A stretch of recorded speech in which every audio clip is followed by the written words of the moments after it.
Welcome to Let's Talk episode 15, our second video on SilverFast SE. In this episode, we're going to be looking specifically at the workflow wizard. For specifics about the user interface, I will refer you to Let's Talk number 14, in which we looked closely at elements of the user interface. So the scanner is on. Let's go ahead and start. To start the wizard is a very simple process. We just click here. And now we're going to be guided through the entire process. I'm going to note a couple of changes that I will be making here that I typically don't make in production, largely because of time constraints of this video. So I'm going to reselect negative, and I'm going to reselect black and white. You can see the film is now changed from red and black to black and white. 8-bit grayscale will be our output from a 16-bit scan. The SE version does not support 16-bit scanning. This plane will guide us through the rest of the process.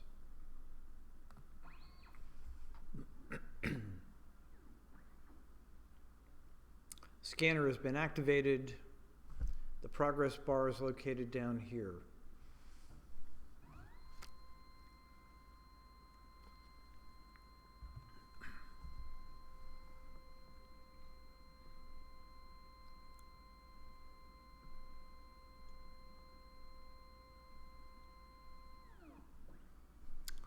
Okay, the initial information required to set up the images is now available to us. Let's start here. Notice that the resolution is set to 900. The maximum is 3200. I normally scan at 3200, but for the sake of speed here, we're just going to use the 900 ppi. Number 2, I'm going to choose my film. It is an Ilford HP5+. The ISO was 400. I am not going to check CCR. That is specifically for color film and color slides. I'm ready to click on Continue. At this point, I'm given the opportunity to correct the histogram and to correct the curves. I'm going to do neither, because if you look at the red bounding box, it is not adjustable at this moment, and it has selected a wide area of white that is skewing the analysis. I'm going to come back and narrow that down at the end of the wizard. So I'm just going to click on Next. I'm going to verify each one of these. Since I am not converting color to grayscale, this is not relevant. I'm just going to go ahead and click on Next. I'm going to leave sharpness at auto. I've experimented some, and I found that generally speaking, auto is the best. If I want additional sharpening, I'm going to add that in post-processing. Click on Continue. This is one of those areas where you have to be very, very careful.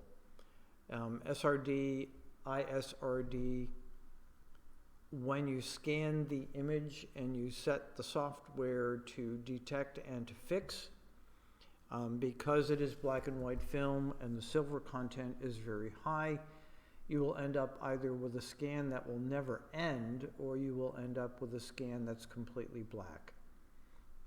In any event, I urge you to ignore this unless you are working with color film. If you have color film, the detection and the correction work very well. Okay. One of the points I want to make, and one of the shortcomings of the software, is the naming convention. The Epson software, for example, auto increments. This does not.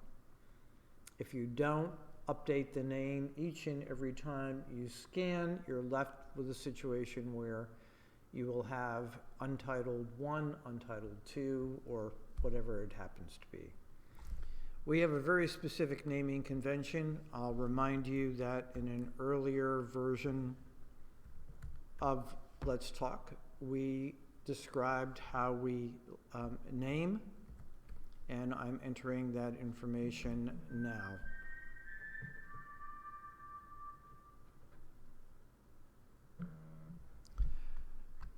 All right, so the camera is the 6x7. F is for me, the photographer. This is roll 1, and these are images 1, 2, and 3. And the one that I'm going to work on right here is image 1. Okay, I'm going to change the folder because we put the scans in a folder right now called Originals. And I'm going to click on Next. Keep in mind, if I were using a 3200 ppi scan, this would take a considerably longer amount of time. Again, as you can see from the progress bar, we're making steady progress.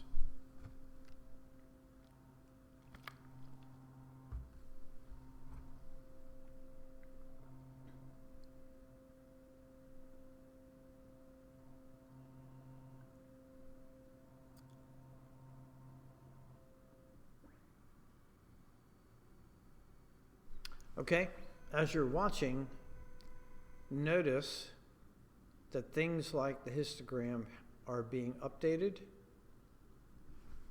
and we're going to make some corrections to that as soon as it is done processing, and it is now.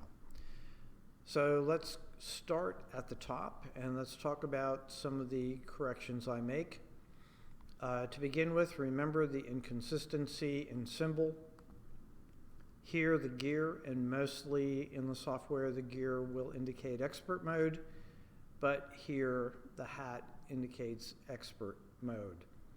So since my cursor is here, I'm going to change this to 16-bit, and I'm going to change it to 4 pixels. That's going to give me the best resolution and the best reading I want. Here I'm going to change the bottom parameter to typesetter. That's going to give me 600.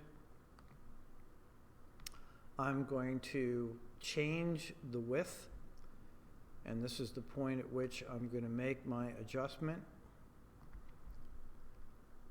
I want the bounding box to be equal, actually just a little bit smaller than the actual size of the negative. And to make sure, I'm going to click here on the magnify. Now, notice when I do that, again, I want to make sure that I'm just inside the black box that bounds. There we go. The edges of my available area of the image. And you can see in real time adjustments are being made. The point that I want to make here also is notice I'm using a 6x7 camera. The negative is theoretically 6 centimeters by 7, obviously a little bit less all the way around. I also don't want to work with a 1.9 megabyte file. That's really not much bigger than the average JPEG. So I'm going to pull this all the way to the left. I'm sorry, all the way to the right, and notice that now I'm up around 213 megs. That will be a great image to work with. Typically at this point, I'm going to check to see where my black and white points are. Notice the red marker toward the lower right hand corner of the image that's popping up. And my white point is to the right. You'll have to look closely. I'm just going to leave them there. Typically, the next change that I make is going to be down to the histogram and to the curves.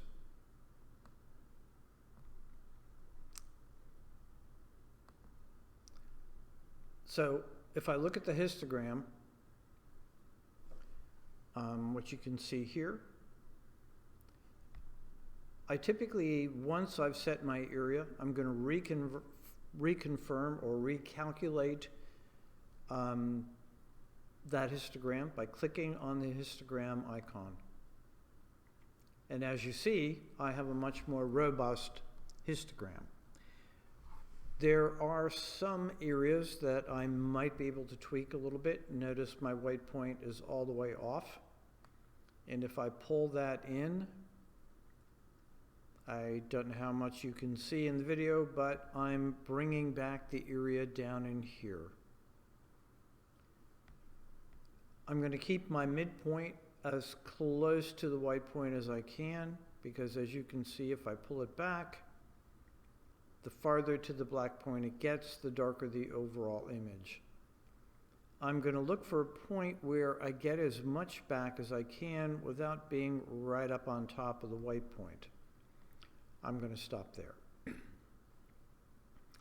The next thing that I want to do is come back up and adjust my exposure.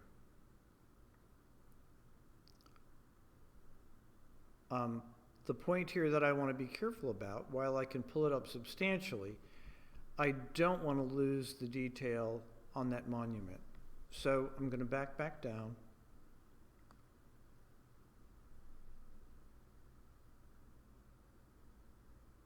And I'm going to stop at the point where I can see the detail here. I'm reasonably confident that in post-processing, there's enough information in here, enough shades of gray for me to reclaim that area. And at the end of this video, I'll be showing you the finished image. At this point, the only other area I want to check is going to be gradation. And as you can see, I have a pretty robust curve. My midtones are pulled up high. I'm not going to add any contrast to the image because that's going to serve only to darken it. And you can see that happening particularly in the foreground. So I'm going to leave this back at 0. If I wanted, I could manually work on the black point and white point myself, and to cover what we've talked about already in the previous, I can, for example, move my white point and move my black point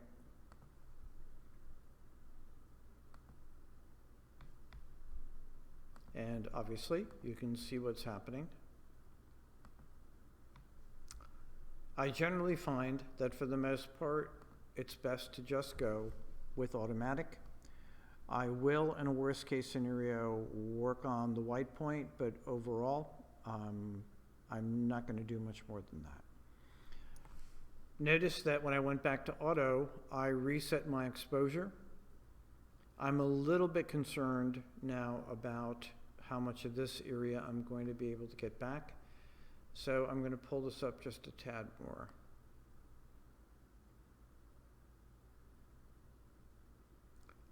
All right, I don't think I want to go much further because the detail there is starting to disappear. So let's go ahead and scan this. And at the end of the video, I will show you the finished version of this file. Until then, here we go.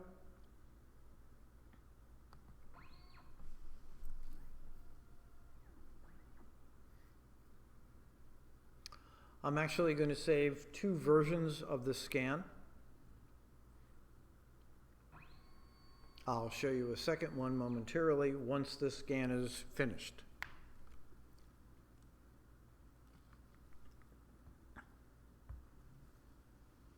By the way, I often do this since I can either merge different versions together, or sometimes it's not until I get the image into Affinity Photo that I can actually determine whether or not the scan will give me what I need.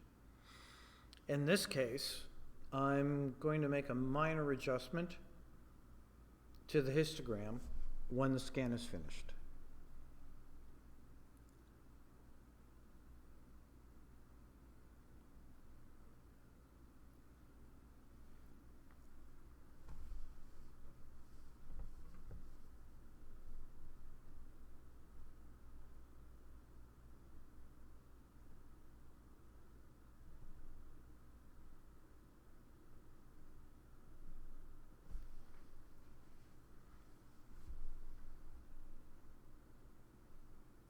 The scan actually has two distinct parts. There is the physical scan, which you're seeing now with the blue bar going all the way across the screen.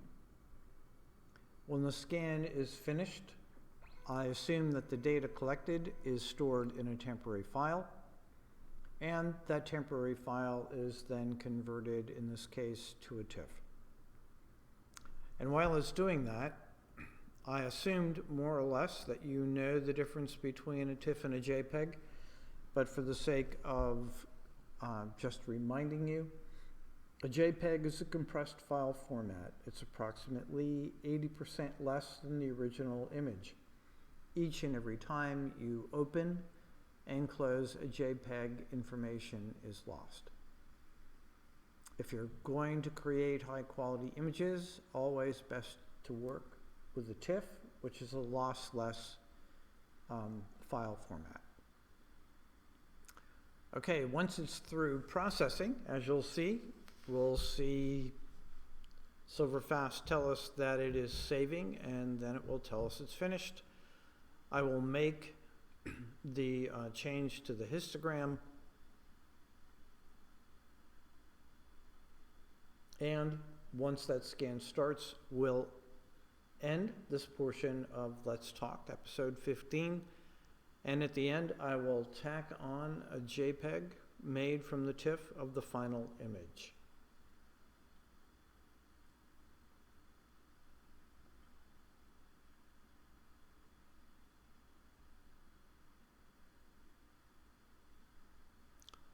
I think it's important, by the way, we do this with all of our post-processing.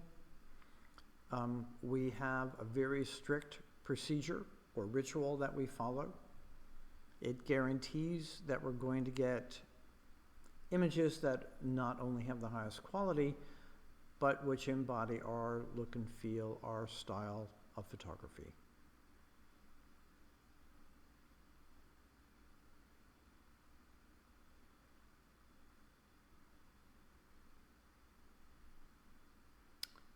Usually it's 3 to 5 minutes for this part of the process.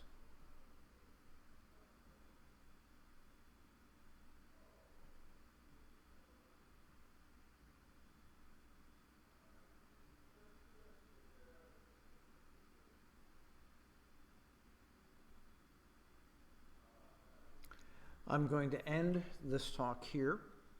For just a minute. When the image is finished, I will start recording again, and I'll show you what happens when I adjust the histogram. If you want to contact us, we can be reached at NyghtFalcon.com or our magazine site, nightvision.com. And if you want to email me directly, you can reach me at inspiration@NyghtFalcon.com.